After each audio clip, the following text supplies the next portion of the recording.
বন্ধুরা, আমার পিছনে যে বাড়িগুলো দেখছেন এই বাড়িগুলো হচ্ছে বাংলাদেশের। আর ঠিক অপোজিটে যে গ্রামটি এটি হচ্ছে সেই ভারতের। আমরা এখন যাব সেই মেঘলিগঞ্জে। আজ আমরা জানবো সরাসরি মেঘলিগঞ্জ কিভাবে যাওয়া যায়, মেঘলিগঞ্জ আসলে কোথায় অবস্থিত এবং কোন দেশ থেকে সেখানে সরাসরি যাওয়া যায়। পাশাপাশি আমরা দেখব ভারতের ভেতরে অবস্থিত সেই ছোট্ট বাংলাদেশ, যেখানে আজও বাংলাদেশের একটি বিশেষ ভূখণ্ড ইতিহাসে সাক্ষী হয়ে দাঁড়িয়ে আছে। সেই জায়গাটি মেঘলিগঞ্জ থেকে কত দূর, কিভাবে সেখানে পৌঁছানো যায় এবং সম্পূর্ণ যাত্রাপথটি কেমন, সবকিছু তুলে ধরবো আজকের ভিডিওতে। বন্ধুরা, স্বাগতম জানাচ্ছি নতুন আরেকটি ভিডিওতে। আজকে আমি চলে এসেছি সেই দহগ্রাম, যে গ্রামটি ভারতের বুকে অবস্থিত। আসলেই আপনারা কমেন্টে বলেছিলেন যে ভারতের ভিতরে কিভাবেই বাংলাদেশ রয়েছে। আজকে আপনাদেরকে দেখাবো সেই ভারতের ভিতরে যে বাংলাদেশটি রয়েছে সেই বাংলাদেশটি। চলুন বন্ধুরা, দেখে আসি এই ভারত এবং বাংলাদেশের যে গ্রামটি দহগ্রাম। এই দহগ্রামে রয়েছে অনেক ঐতিহাসিক স্থান। এই ঐতিহাসিক স্থানগুলো আপনাদেরকে ঘুরে দেখাবো। ততক্ষণে বন্ধুরা আমার সঙ্গে থাকুন এবং পুরো ভিডিওটি দেখতে থাকুন। আজকে আপনাদেরকে আবারও নিয়ে যাবো সেই ছোট্ট বাংলাদেশে। আমার এখান থেকে শুরু করে সামনে একটি যে কাঁটাতার দেখা যাচ্ছে, এই কাঁটাতারের পরে রয়েছে সেই বাংলাদেশটি। আর এখান থেকে কিছু দূর সামনে এগিয়ে গেলেই সেই তিনবিঘা করিডোর, যেখানে সবচেয়ে মজার বিষয় হচ্ছে যে সেখান দিয়ে পাসপোর্ট ভিসা ছাড়াই আমরা ভারতে প্রবেশ করবো। বন্ধুরা চলো যাওয়া যাক। বন্ধুরা, আমরা সেই 3 বিঘা যে রাস্তাটি রয়েছে, যে বাংলাদেশের রাস্তাটি, আমরা সেই বাংলাদেশের রাস্তা ধরে এখন 3 বিঘা করিডোর যাবো। সেই 3 বিঘা করিডোর দিয়ে এবং সরাসরি চলে যাব সেই পাসপোর্ট ভিসা ছাড়া ভারতে যাওয়ার পরে তারপর আবার বাংলাদেশে। বন্ধুরা, আমি এখন দাঁড়িয়ে আছি ঐতিহাসিক 3 বিঘা করিডোরের সামনে। এই করিডোর দিয়ে পাসপোর্ট ও ভিসা ছাড়াই বাংলাদেশের দহগ্রাম আঙ্গুরপোতা এলাকায় যাতায়াত করা যায়। এটি সাধারণত আন্তর্জাতিক সীমান্ত পারাপার নয়, বিশেষ দ্বিপক্ষীয় ব্যবস্থার আওতায় শুধুমাত্র এই এলাকার বাংলাদেশি বাসিন্দাদের চলাচলের জন্য এই করিডোর ব্যবহৃত হয়। বন্ধুরা, অবশেষে পৌঁছে গেলাম সেই 3 বিঘা করিডোরে যে গেটটি রয়েছে সেই গেট। আর এই গেট দিয়ে দেখুন সরাসরি পাসপোর্ট ভিসা ছাড়া কিভাবে মানুষ যাতায়াত করছে সেই ভারত দিয়ে। আমরা সেই পাসপোর্ট ভিসা ছাড়া এখন প্রবেশ করব ভারতের ভেতরে, যাব সেই বাংলাদেশের উদ্দেশ্যে। এই যে রাস্তাটি দেখছেন এটি সরাসরি চলে গেছে একদম বাংলাদেশে। আপনারা অনেকে প্রশ্ন করেছিলেন যে কিভাবে এই 3 বিঘা করিডোর মানে ভারতের ভেতরে বাংলাদেশ রয়েছে। আসলেই বন্ধুরা, এই 3 বিঘা করিডোর এবং ভারতের ভেতরেই রয়েছে সেই বাংলাদেশটি। এই যে দেখছেন গেটটি, এই গেটটি হচ্ছে ভারতের। আমরা এখানে সেই গেটটি পার হয়ে চলে যাব সরাসরি একদম বাংলাদেশে। আর সেই বাংলাদেশে দেখাবো আপনাদেরকে যে এই বাংলাদেশের ভেতরে কি রয়েছে, আসলে এটি কি বাংলাদেশ না ভারত। বন্ধুরা, আমরা সেই 3 বিঘা করিডোরটি পার হলাম। পার হওয়ার পরে সেই যে রাস্তাটি রয়েছে বাংলাদেশের দহগ্রামের রাস্তাটি, এই দহগ্রামের রাস্তা দিয়ে চলে যাবো সেই বাংলাদেশের একদম ভেতরে। ভারতের ভেতরে বাংলাদেশ কিভাবে রয়েছে তা আপনাদেরকে দেখাবো। বন্ধুরা, আমরা পৌঁছে গেলাম সেই গ্রামে, যে গ্রামটির নাম হচ্ছে দহগ্রাম। আর এই দহগ্রামটি হচ্ছে সেই ভারতের ভিতরে। আমরা এখন সেই পুরো গ্রামটি ঘুরবো এবং আপনাদেরকে দেখাবো। ততক্ষণে বন্ধুরা আপনার সঙ্গে থাকুন এবং পুরো ভিডিওটি দেখতে থাকুন। আর আমার ঠিক পিছনে হচ্ছে বাংলাদেশের বাড়ি, আর কিছু দূর সামনে গেলে সেই ভারতের বাড়ি। আমরা এখন সেই ভারতের বাড়ি আপনাদেরকে দেখাবো। কাঁটাতার নেই এমন একটি অবস্থা, চতুর্পাশেই কোনো কাঁটাতার নেই, কোনো কিচ্ছু নেই, সব প্রকৃতি, শুধু প্রকৃতি আর প্রকৃতি। দেখুন পুরো একটি জমি মনে হবে যে আপনাদের যে পুরোটি হচ্ছে সেই বাংলাদেশ, কিন্তু আসলে না। এটা জায়গাটার নাম হাড়িপাড়া, গ্রাম দহগ্রাম। আচ্ছা, এটা বাংলাদেশ না ভারত? এটা বাংলাদেশ। আগে কি ছিল? আগে ইন্ডিয়া হাট বাজার করছিল। আগে আপনার ইন্ডিয়া হাট বাজার করছিলেন? হ্যাঁ, এটা তখন তো মনে করছে এখানে নাগরিক প্রথা কেউ ছিল না, তখন এরশাদ ঢুকিয়া মনে করছে এইখান এটা সিম নিয়েছিল দহগ্রাম আঙ্গরপোতা। সেইখানে এখন বেড়াঘাটা দিতেছে, বেড়াঘাটা দেওয়ার পরে এখনো এটা আমার দাবি, আমাকে দহগ্রাম লাগবে, বাংলাদেশ সহজে দিবে না। মানে এই দহগ্রামটা ভারত চাচ্ছে? এটা ভারত চাচ্ছে। আসলে বন্ধুরা, এই যে দহগ্রামটি আছে, যে দহগ্রামটি পুরো বাংলাদেশের এলাকায়, আর এই দহগ্রামটা নাকি ভারত চাচ্ছে। এটি একটি আজব বিষয়। আসলে এই ছোট্ট বাংলাদেশ, যে বাংলাদেশটি ভারতের একদম পেটের ভেতরে, এই পেটের ভেতরে বাংলাদেশটি কিভাবে ভারত নেবে? এই বাংলাদেশের ভেতরে অনেক মানুষ বসবাস করে, এখানে প্রায় 14,000 মানুষ বসবাস করে এই ছোট্ট বাংলাদেশে। আসলে এই ছোট্ট বাংলাদেশের ভেতরে মানুষ কিভাবে বসবাস করে তাদের কথা শুনবো আজকে আমরা। চলুন বন্ধুরা, দেখে আসি। 1947 সালে যখন দেশ ভাগ হয়েছিল, দেশ ভাগ হয়েছিল, এটা দেশ ভাগ পর এর সাথে এই দেশটা 3বার মামলা করছিল। মামলা করার পর এই রায় পাইছিল, আর পর এখানে একটা ডগ্রামের একটা বেড়ুবাড়ি একটা দিছিল। বেড়ুবাড়ি দেওয়ার পর এরা ওভার ব্রিজ আমরা মাটি, সে মাটিও দিল না, সে এখন দিল ওরা বেড়া কাটা, এটা দিয়ে পুরো যাতায়াত এসে করতেছে। এই 3 বিঘে করি এই 3 বিঘা করে ঘন্টায় ঘন্টায় বন্ধ ছিল, 1 ঘন্টা রেজ 1 ঘন্টা খোলা। এখানে বিএনপি সরকার আমলি সরকার আসার পর সে 6 ঘন্টার জায়গা 24 ঘন্টা নিল। এই 24 ঘন্টা আমরা পাইছিলাম। বন্ধুরা দেখুন যে আমরা বর্তমানে যে বাংলাদেশ স্থিতি রয়েছে, এই বাংলাদেশের অপরদিকে রয়েছে সেই ভারতের গ্রামটি। এখান থেকে প্রায় 100 গজ দূরে হচ্ছে সেই ভারতের গ্রাম। বন্ধুরা বর্তমানে আমরা বসে আছি সেই ভারত বাংলাদেশ সীমান্তর পিলার। আমার এই সাইডে হচ্ছে ভারত আর এদিকে হচ্ছে বাংলাদেশ। এই সীমান্তে নেই কোনো কাঁটাতারের বেড়া, আছে শুধু দুটি দেশের সীমান্ত বিভাজন। এখান থেকে একটু দূরে তাকালেই স্পষ্ট দেখা যায় সেই ভারতের গ্রামটি। সীমান্তের উপরে শুরু হয়েছে ভারতের মেখলিগঞ্জ এলাকা, যা কুচবিহার জেলার মেখলিগঞ্জ মহকুমার আওতাভুক্ত। বন্ধুরা আমরা সেই ভারতের ভিতরে যে বাংলাদেশটি রয়েছে সেই বাংলাদেশের ভিতরে রাস্তা দিয়ে হেঁটে যাচ্ছি। আর এখান থেকে দেখুন যে ভারতের যে বাড়িগুলো দেখা যাচ্ছে, ওই যে দূরে দূরে দেখা যাচ্ছে সেই ভারতের বাড়িগুলো। একদম কোনো কাঁটাতার নেই, কোনো কিচ্ছু নেই। এই ভারত বাংলাদেশ একদম সমান, কোনো কাঁটাতার নেই, কিন্তু কোনো একদম কাঁটাতার নেই, কিচ্ছু নেই, খোলামেলা সীমান্ত। এই খোলামেলা সীমান্তের ভিতরে রয়েছে সেই বাংলাদেশটি। দেখুন এখান থেকে দেখা যাচ্ছে সেই যে ভারতের বাড়িগুলো দেখা যাচ্ছে, ওই যে দূরে সেই ভারতের বাড়িগুলো। আর এই জায়গাটা হচ্ছে বাংলাদেশের। কি আজব একটি সীমান্ত, দেখুন কত সুন্দরভাবে দেখা যাচ্ছে সেই ভারতের বাড়িগুলো। বন্ধুরা দেখুন ওই যে দূরে দেখা যাচ্ছে সেই ভারতের বাড়িগুলো, কিছু দূর সামনে সেই সীমান্ত পিলার, আর সেই সীমান্ত পিলারের সাথে রয়েছে সেই বাংলাদেশের গ্রামটি। এই যে গ্রামটি দেখছেন, এই যে বাড়িঘরগুলো, এগুলো হচ্ছে বাংলাদেশের।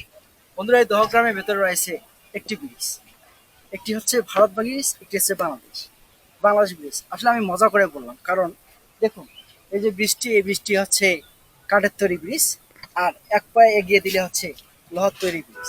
আসলে এই জায়গাটি একটা আজব একটি জায়গা। সেই আজব জায়গার ভিতরে রয়েছে অবাস্তব কিছু বিষয়। আসলে এই বিষয়গুলো তুলে ধরা আমার কাজ না, তারপর আমি তুলে ধরতেছি, কারণ এই দহগ্রামে মানুষ যাতায়াত থেকে শুরু করে সবকিছুতে অবহেলিত।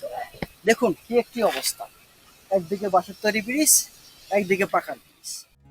এই ছোট্ট বাংলাদেশে আঁকাবাঁকা মেটোপথে ঘিরে রয়েছে ইতিহাস। প্রতিটি পদক্ষেপে লুকিয়ে আছে সীমান্তের মানুষের জীবন সংগ্রাম, স্মৃতি আর এক অনন্য ইতিহাসের গল্প। এই দহগ্রামের ভিতরে আপনাদের বাড়ি? হ্যাঁ, আমার এই যে বাপ দাদু চাচা খুঁজেই আমার সবাই এসে আবার বাংলাদেশ গিয়ে তো ভারতের হাট করছিল। ভারতে গেছিলেন? হ্যাঁ, ভারতের হাট করছিল, হামলালাই করছিল, ভারতের হাট করছিল। করতে করতে সেটা এমন হল সেটা যাবার দেয় না, সেটা আর কাকুতি ধরে, সেটা হাট দেয়, সেটা যাবার না রে, সেটা পুলিলে ওদি, সেটা খড়ি নিয়ে দিবেন নাগে, আর বাঁশ কাটি নিয়ে দিবেন নাগে, আর যে পাটা কাটে না সিঙ্গিয়া নিয়ে দিবেন নাগে, আর মাসিকে 5 করে জিনিস জানি যায়, সেটা এমন হল সেটা মাসিকে 5 করে জিনিস জানি যায়। 5 করে কি আনি দেয়? ওই আটা চাল তেল, এবার 5 করে জিনিস জানি অঙ্ক সেটা খাই, পেট চলে, গরিব মেশি বছর পাটা দিবেন নাগে, ওগুলো নাই না খালো তো জীবন বাঁচে না। আর যে নাল চাল ওই যে তাদের ভাত খাবার নাগে, ওই যে চাল ওই যে না খেয়া ফির কি করে খাওয়ারও নাগে, ওই যে আনি হিট্টিতে আনি মিলবেন না পাই, মেলা 4-5টা লোক যাবার নাগে পরিবার হাতে। আচ্ছা আমরা শুনছিলাম যে দহগ্রামের ভিতরে যে মানুষগুলো রয়েছে বর্তমানে, এই মানুষগুলো যখন ভারতে যাইতো তখন নাকি ভারতের বিএসএফ ধরে জেল খাটাইতো। হ্যাঁ বলছিল, আমার এখানে কয়েকটা বেচে জেল খাটাইছি। আপনাদের কয়েকজন মহিলা জেল খাটাইছিল? জেল খাটাইছিল, হ্যাঁ, কয়েকজন মহিলা জেল খাটাইছিল। কয়দিন করে জেল খাটাইছিল? আসিল 3 দিন 4 দিন 5 দিন হয়। 5 দিন রাখছিল, এরপরে ছাড়ি দিয়েছে। থাকবে তখন তাই ভারত এবং বাংলাদেশটা একসাথে ছিল। ওই একসাথে তো আমরা ধাতক যাই আনি খাবার নাগে, তো ওই একসাথে ধরেন নটা কিকে যে আস্তে আসছিল, আস্তে আস্তে যাই যে আনি। এই রাস্তা দিয়ে সরাসরি যে রাস্তা ছিল একটা, হ্যাঁ হ্যাঁ, এই রাস্তে আছে কি তো ওই এই রাস্তা দিয়ে সরাসরি একবারে মেখলিগঞ্জ যাওয়া যায়। এখনো আছে ওই ভারতের রাস্তার নাগা আছে। এই রাস্তা সরাসরি ভারতের মেখলিগঞ্জে চলে গেছে। শুনতে অবাক লাগলেও এটাই বাস্তব। সীমান্তের এই এলাকায় ইতিহাস আর ভূগোল এমন ভাবেই একে অপরের সঙ্গে জড়িয়ে আছে। ভারত এক সময় নিয়েছিল এই দহগ্রামটা ঢোকামটা, পরে আবার যখন পাল্টা গুলি চালিয়েছে, পাকিস্তান গুলি চালিয়েছে। হ্যাঁ 1947 সালের পরে যখন পাকিস্তান, এই জায়গাটা পাকিস্তানে ছিল, পাকিস্তান ছিল তো। তখন ভারত দখল করছিল। হ্যাঁ তারপরে পাকিস্তানের সাথে ভারতের যুদ্ধ হয়েছে যুদ্ধ ছিল শুধু এই জায়গাটা নিয়ে। যুদ্ধ না বাড়ি ঘর আর আমরা যখন ঢাকার প্লেট ছিল না আমরা ওই বর্ডার দেখেন ধাবরা আমাদের সরকারকে দিল। এই দহগ্রাম যত বাড়ি ছিল সব পুরি চাইছে। হ্যাঁ ঢাকার আমি সব বাড়ি ফিরে আর ওদের মনে করছে যে এই চাঙান আমাদের চেয়ার ধাবরা আছে না এগুলো সব বর্ডার দিয়ে সব ফিরে। আপনারা আগে কই হাট বাজার করতেন? এই ঢাকার ভিতরে একটা হাট আছে ওই পাটগ্রাম দিয়ে হাট করে আইনা এখানে কি করেছে ধাবরা কলোনি সিয়ান আছে এদিক সরাসরি মেখলিগঞ্জ যাইতেন না? মেঘলির মধ্যে যখন বাংলা হয়েছিল তখন কত বাংলা দেখা যায় তখন বাংলা ধরা হয়। হ্যাঁ। তখন আমরা মেঘলির মধ্যে পাহাড় করে সব যাই। বন্ধুরা, আমার পিছনে যে বাড়িগুলো দেখছেন এই বাড়িগুলো হচ্ছে বাংলাদেশের, আর ঠিক অপোজিটে যে গ্রামটি এটি হচ্ছে সেই ভারতের। আমরা এখন যাব সেই মেঘলিগঞ্জে। এখান থেকে সরাসরি মেঘলিগঞ্জ যাওয়া যায়। এই যে রাস্তাটি দেখছেন এই রাস্তা ধরে এখন সরাসরি যাওয়া যাবে সেই মেঘলিগঞ্জ। মজার ছলে আমি বললাম চলুন না একবার মেঘলিগঞ্জ ঘুরে আসি। তখন জানতে চাইলাম এখানকার মানুষ কিভাবে মেঘলিগঞ্জ হাটে যান। তাদের উত্তরে শুনে সত্যি অবাক হয়ে গেলাম। কোন জায়গায় পূজা করছিলেন? একের কুচবিহার ডিস্ট্রিক্ট আমাদের হলে পারমিশন ছিল। আপনাদের পারমিশন ছিল? মানে সরাসরি কুচবিহার যাওয়া ওদের যেত? ডিসি আর আমাদের আমরা যেতে পারবো না সামনে? সামনে বাংলাদেশে দেখতে পারবো কত দূর পর্যন্ত আছে এখানে? আর বেশি দূর নেই। এই 10-15টা বাড়ি পরে সেই মেঘলিগঞ্জের। এরপরে কি সেই মেঘলিগঞ্জের যে বাজারটা আছে সেই বাজারটা? হ্যাঁ সেই বাজারটা এই নদীর উপরে বাজারটা? নদীর উপরে কাছারি তিস্তা নদীর উপরে? তাহলে এখান থেকে হাফ কিলোমিটার হবে সেই এই মেঘলিগঞ্জের? তো হাফ কিলো না 1 কিলো 1 কিলো হবে। আমরা বাস যাইতে পারবো সরাসরি? না। হতবাক করার মতো বিষয় হলো এই গ্রামে শুধু ভারতের মানুষই বসবাস করে না, বাংলাদেশ কুড়িগ্রাম অঞ্চলের মানুষের সঙ্গেও এই এলাকার দীর্ঘদিনের সামাজিক ও পারিবারিক সম্পর্ক রয়েছে। সীমান্তের দুই পাশে মানুষের জীবনযাত্রা রয়েছে অনেক মিল। কথা বলতে বলতে জানতে পারলাম তিনি তার বাবার সঙ্গে বহু বছর আগেই এখানে এসেছিলেন। এরপর থেকেই এই এলাকায় হয়ে ওঠে তার স্থায়ী ঠিকানা। আগে আমি কুড়িগ্রাম ছিলাম। কুড়িগ্রাম থেকে আসছেন? মানে কুড়িগ্রাম থেকে দহগ্রামে আসছেন? এই ভারতের ভিতরে যে বাংলাদেশটা আছে এর ভিতরে? বহুকাল থেকে আছি, ছোটবেলা থেকে ডগের মাইছি।